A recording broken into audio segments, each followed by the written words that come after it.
Hi friends, welcome to my recap of Governing Body Update number 1 for January 2022, starring Governing Body member Kenneth Cook.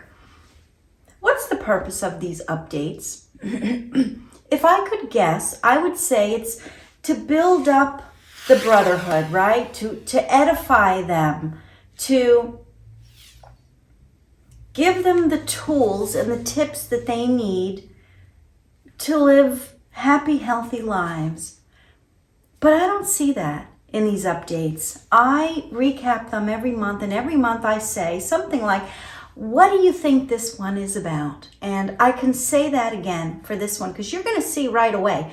This Governing Body Update was about 18 minutes, so I've cut out a lot of the footage, but I think that so many of us who have been associated with this organization, I think we're so used to the things that they say that we really overlook and we really miss what I feel their true intention is. So what I'm going to do in this video, I've done it before, is I'm going to give a sound effect every time they say things that is not upbuilding. Every time they say something that truly tears down the brotherhood. Throughout this recap, you might get annoyed at all of the sound effects. It's the dropping of a coin. That's what I'm going to do this time. You might think, oh, I'm tired of hearing that. Listen, I'm not doing it for the purpose of comedy. I'm doing it to alert you to what they're really doing. So check it out, friends. Let's dive right in. Brothers and sisters, welcome to this update. The Omicron variant of the COVID-19 virus has quickly spread throughout the world. The number of cases has exploded. We're saddened to report that as of Friday, January 21st, 26,813 of our brothers have now died from COVID-19. Almost 27,000. Why does the governing body feel it's necessary to tell the brothers how many Jehovah's Witnesses have passed away? And why is the number so high? I don't get it. For those who are vaccinated, cases of Omicron are generally milder and have not led to hospitalization or death. So he goes on to talk about some statistics in Puerto Rico, friends. Check it out. Although 551 cases were reported among our brothers during the recent outbreak, only 3 of our brothers have died, and it is our understanding that all of them had serious underlying health issues. Even one death is too many, yet we're relieved that so few died. Our hearts go out to all who have lost loved ones. Please continue to be careful. The pandemic is not over, and we need to continue to take practical steps to protect our lives and our health. Kenneth Cook is feigning interest in the welfare, the well-being of the indoctrinated, but I don't think that's the case at all. They're using that as an excuse, I believe, to keep them more oppressed with their propaganda, because you see, they're easier to manipulate and control that way. You're going to watch how he moves right from the deaths of the pandemic into the next horrifying topic. In addition to the pandemic, it has been sobering to watch recent world events unfold. We see one natural disaster after another, and we hear threats of war. The king of the north and the king of the south continue pushing one another. It reminds us how vital it is that we keep on the watch. We need to stay awake spiritually and not doze off or get distracted. We're living in the most critical time in human history. Jesus knew that the last days would bring challenges that would test our spiritual focus. Kenneth Cook goes on to remind the indoctrinated that they are to remain active in kingdom interests. I find it interesting how now they're calling the ministry, now of course it's letter writing and not door-to-door witnessing, but letter writing and phone calls. They call it your personal ministry. Of course, that protects them. Now it's a personal ministry. They're required to do it, of course, but it's a personal ministry. You're busy in your personal ministry, writing letters, making phone calls. Staying busy in Jehovah's service is a protection for us. It's vital for all of us to keep awake, to be watchful of things that could pose a danger to us spiritually. Notice what he says. What are some of these dangers? Overeating, heavy drinking, and anxieties of life. Let's talk about one common cause for anxiety: social isolation. Well, the governing body ought to know about a common cause for anxiety: social isolation. They've used that tool for decades to keep their followers indoctrinated into the organization. How many PMOs, physically in, mentally out, are there that attend the Zoom meetings? They truly will lose so much if they question the governing body. They know the social isolation is devastating. It's damaging to the psyche. The governing body knows this. They've taken advantage of it for so long. No doubt we have never felt as isolated as we have during this pandemic. True, it has been necessary to isolate ourselves physically to prevent the spread of COVID-19. We could start to isolate ourselves in other ways. So Kenneth now goes on to talk about Zoom fatigue. We know from what we've heard from the PMOs on the inside that they're not even attending Zoom, or they turn off the video, they'll turn on Zoom, and then they'll go do their own thing, or even have earbuds in, listen into the game. The governing body knows this. The governing body knows that they're losing members. So Kenneth Cook is now going to make a claim and call it Zoom fatigue. Watch what he says. Maybe at times we feel Zoom fatigue, and we even want to isolate ourselves virtually. What's the danger? Whoever isolates himself pursues his own selfish desires. He rejects all practical wisdom. Who says that not attending the Zoom meeting means that they're being isolated? He's making the connection. There's no connection. How to Deal with Isolation made an interesting point under the heading Cultivate Friendships. Friendships benefit your mental and emotional health. We need our brothers and sisters, and they need us. The joy of speaking with your friend will no doubt calm some of the anxieties in your heart. We can't wait to get back to our kingdom halls, assembly halls, to have our large regional conventions. I find that funny that Kenneth Cook says that we can't wait to get back to the kingdom halls. I seriously doubt that's the case, friends. You know what it was like going to the Kingdom Hall, especially when we had the book study. I had it on Tuesday nights. It was like 3 times a week. We were rushing to get around to our meetings. Now all they have to do is go in the room, put a suit and tie on. They could still have their pajamas or their box shorts on. Doesn't matter. It's so much easier, yet Kenneth Cook is saying how much the brothers can't wait to get back to the kingdom halls. It's ridiculous. This also helps us to fight feelings of isolation. Simply turning your camera on and smiling, even a simple wave. Turning the camera on. They're not even turning the cameras on, friends. You want to know what's going on inside the organization? They're not even turning their cameras on. I find great joy in that, because that means that people are waking up. Brothers and sisters, These are some practical ways that we can fight back against feelings of isolation and the anxiety that isolation can create in our hearts. Another danger that Jesus mentioned was heavy drinking, that many people have increased their alcohol consumption during the pandemic.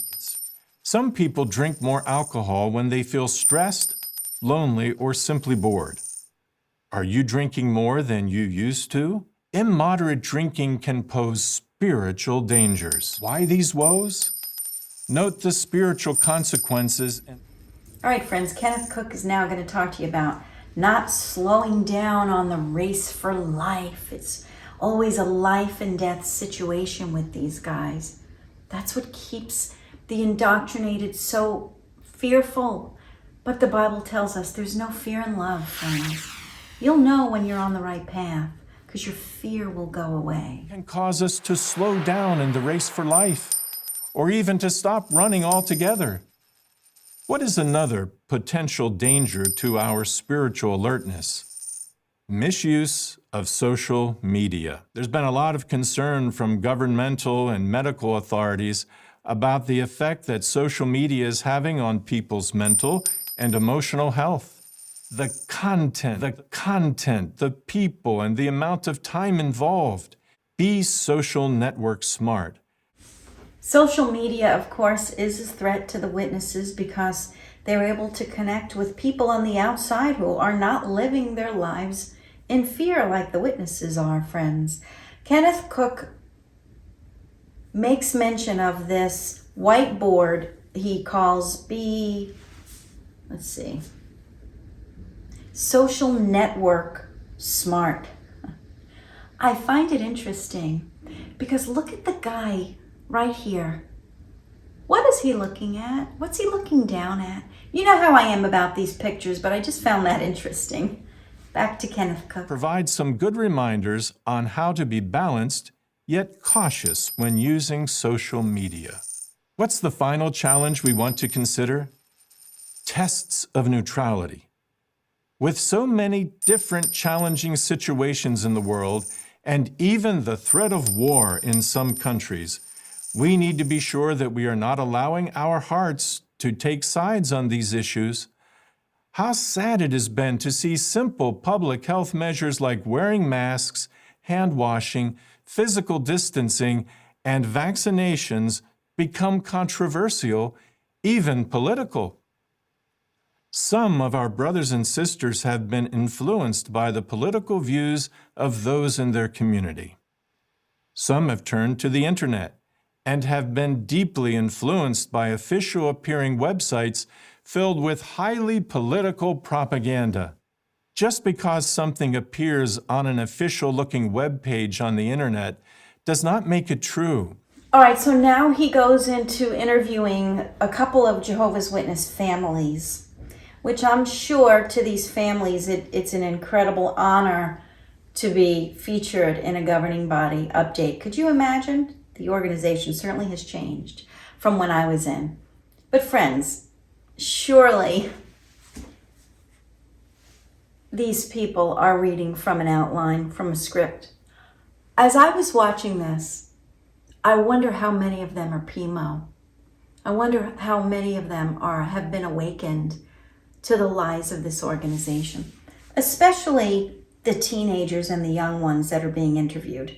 Check it out. During the pandemic, it was definitely difficult to keep a good routine, and it was very easy to form bad habits. During isolation, I spent more time in front of the computer, and it disturbed my sleep pattern. I had to make an adjustment because with bad habits, they're easy to form and hard to break. So I did a little bit of a replacement therapy, I call it, where you switch from mindless TV watching to something that's a little bit more profitable, which is our own TV station, JW Broadcasting. Friends, do you hear what they're saying? Anything outside of their approved website is bad habits. Anything that's being done outside of pursuing kingdom interests is bad habits. As I spent a lot of time watching television, I heard a lot of negative information about vaccination. I was frightened. I felt pressure from the media. And I decided not to get vaccinated for some time. I'm not taking a stand either way, but can you see what they're saying? The organization as well is pressuring them to go a certain way. We often ask Jehovah for guidance. The governing body updates were timely and helped us to make the right decisions. So you see, the right decision was what the governing body recommended. They prayed for guidance, and Jehovah led them to do what the governing body wanted them to do. They were influenced by the governing body. So I was just on social media all the time, or on technology all the time. It was a slow process, but eventually I deleted my social media. I saw a lot of benefit in staying close to the congregation through Zoom, even though Zoom is not easy for me. Zoom is not easy for this teenager. Why is that? We arranged online Bible-based games through Zoom. I found it nice to use Zoom to connect with the congregation, with events that were planned by those in our hall. Some of them were interviews with those who have been in our hall for a long time. So it was nice to hear those experiences and be able to draw closer to them. So this young man was interested in the older ones in the hall who've been there for a long time. I think that's great. It's really wonderful if a young person gets involved in the life of an older person, but I don't know. I mean, does that happen? The governing body updates were an absolute lifeline. The updates were a lifeline. I recap them every month. There's nothing upbuilding about them, friends. You know, I don't know. Anyway, let's just keep going. It helped us to have clear direction, so we felt like we were guided through the whole pandemic and encouraged at the same time. Do you think hearing that nearly 27,000 of the brothers have passed away is encouraging? This is not the first month they've mentioned that. I also have been able to see Jehovah answer my personal prayers even more so, and just how he is holding all of us up during this difficult time, because I don't think any of us could get through this pandemic without him.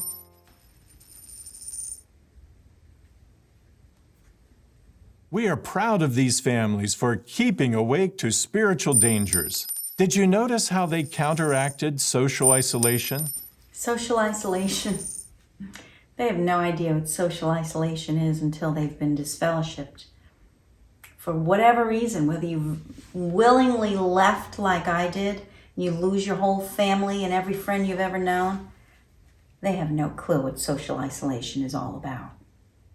Did you notice how they addressed their use of social media? And how did they handle tests of neutrality? They prayed to Jehovah and trusted the information provided by the faithful and discreet slave in making their own personal decisions. Their own, did you hear what he just said? Their own personal decisions.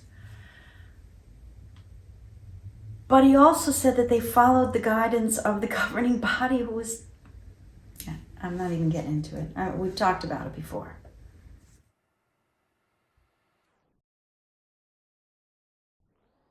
Very soon, Jehovah's day will come upon all the earth. It's vital that we keep awake. Now's not the time to become spiritually drowsy or distracted, that you may succeed in escaping all these things that must occur from the world headquarters of Jehovah's Witnesses. He seemed kind of robotic, don't you think? It's really hard to listen to. Socially awkward, do you think? There's a lot of things I could really say my opinion, but I'm holding back, friends. What did you think about this month's governing body update? Were you upbuilt in any way by the children deleting their social media apps? Or does that upbuild you? Does that encourage you? I don't know, friends. Let me know what you think about this month's update.